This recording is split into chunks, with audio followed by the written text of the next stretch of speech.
Hello everyone. In last week's benching video, we took a look at using the decision option within Subassembly Composer to test our height of cut before we started placing our benches. This week I thought we would look at another situation where the decision option can come in handy. Let's consider the case where we want to test to see if our existing ground surface, which you see on screen is the dashed green line on the right, is that existing ground going to cause drainage to flow towards our fill embankment or away? And the section you see on screen, of course, it's flowing away, so we would just want a simple fill slope.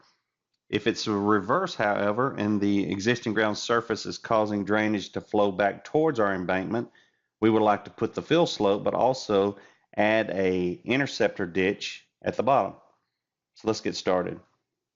In full disclosure, there's several ways to accomplish this. I'm just going to show one. And also, I would advise you, if you're new to Subassembly Composer and you'd like to kind of get started with it, I recommend a video series from my colleague Jeff Bartles, where he walks through the basics of setting up and properly executing Subassembly Composer for a custom subassembly. In this one, I'm going to go pretty fast, and I'm not really going to set up a lot of the parameters, point codes, link codes, all that. I'm really not going to worry about that. I want to set up the minimum to test the logic here. So let's get started. I'm going to start with a new, I'm in Subassembly Composer here in a new subassembly. I'm going to go over to target parameters, and I'm going to build a new surface target and call it EG. There we go. Like always, I'm going to start and place a point, a real point at our origin. Then I'm going to go to an auxiliary point. So I'm going to start my testing immediately here. And I'm not going to add a link on this one. We're just going to go down slope to surface. We're going to go for a -2 to 1.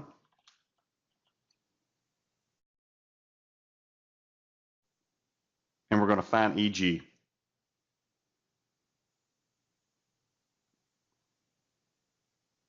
As you can see, I'm using the fit to screen. I'm dragging, clicking and holding my EG to move it around to test. So AP1 seems to be working. Let's drag another auxiliary point in.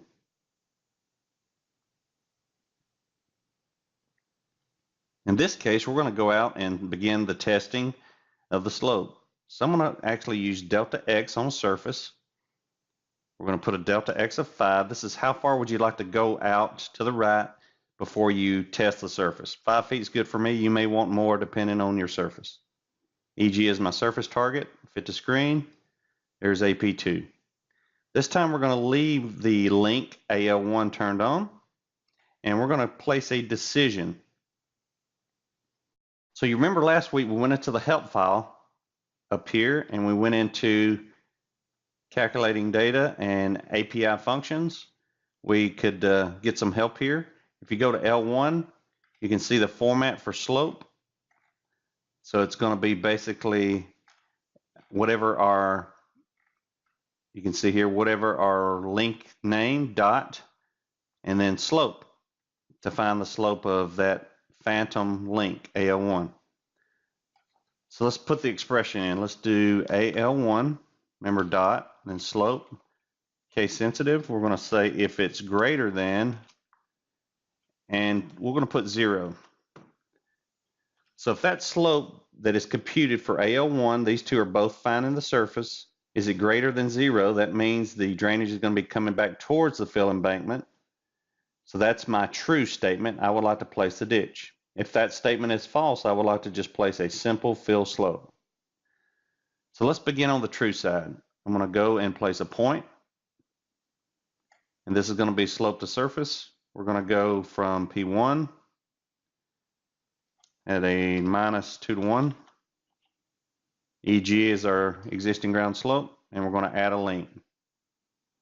So notice you don't see any results yet. Well, this, I'll show you why. This is exactly 0, so it's not greater than 0. So for testing purposes, I'm going to come back to my decision and set it to -1. So now I can see if my true statement is working properly. Let's go and drag another point in. This is the true side, so we got to place a ditch. So now I'm going to go slope and delta Y, because we have a depth of our ditch we want to maintain. We're going to do a -50% or 2 to 1, and we'll do a delta Y of 3 feet. -3. I always mess that up. So -2 to 1, -3 to go down. And actually, let's do a -1 to 1 slope for this ditch. That'd make more sense. Okay, see how I had to keep negative to go down? Now let's finish up my ditch with one more point. This is going to be slope to surface. This is going to be a 1 to 1. And our original ground is EG. There we go, fit the screen. And that is working nicely. And now let's place my false side. Let's place a point out here. This is very simple. If that tries to connect, just select the leg and delete it. And I'll move this over here and grab the false side, connect it. And this is going to be a simple slope to surface. Notice here, it did not find my point originally. Remember we talked about this last week. Sometimes you have to go and click around. And there it shows up. Slope to surface from point 1. We go all the way back to point 1. And what is our fill slope? -2 to 1. EG is our existing ground. Okay, so let's see if this works. I'll go back to my decision and I'll put 0. So if it's greater than 0, you have nothing, right? Well, what about I should be getting a link here. So notice I neglected to add a link on that point.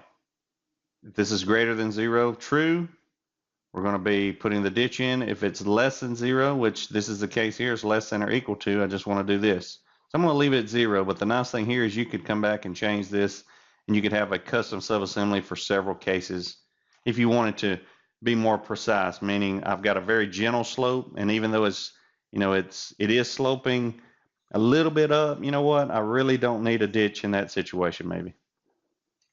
So I'm going to save this. Well, let's name it first. I'm going to packet settings. I'm going to name this Embank. And then I'll go to File, Save As. And we'll name it Embank. And we're done. So let's test it. I'm going to go to my toolbars. Custom, I already have a custom tab here. I'm going to import the source. Embank. Add it. I'm going to right click, refresh image. Now we're going to click on it. And we're going to place it on this side onto the assembly. Okay, so let's make sure this is zoomed. And notice my corridor is ready to be updated. So I've got to go to Properties, Set All Targets. OG is my existing ground. Rebuild the corridor. Okay, so you can see we're flowing away, so we're in good shape. But what about when we're going up? We're going to need our ditch, right? So let's see if that works. The way I'm going to test that is I have some feature lines here set up that I can change their elevation. So let's modify the elevation over here to 4940 to simulate a change in the slope direction. And then this is where my surface is built from. And I'll change this elevation to 4960. Okay. So you can see that slope change. Now we're in the other situation where I need the ditch. Notice my corridor is waiting for my update. Let's go and right click and rebuild. And there we go. So my goal today was to show you at least one method to test your embankment to see what your drainage is doing on a corridor. I hope this has been beneficial. Have a great day.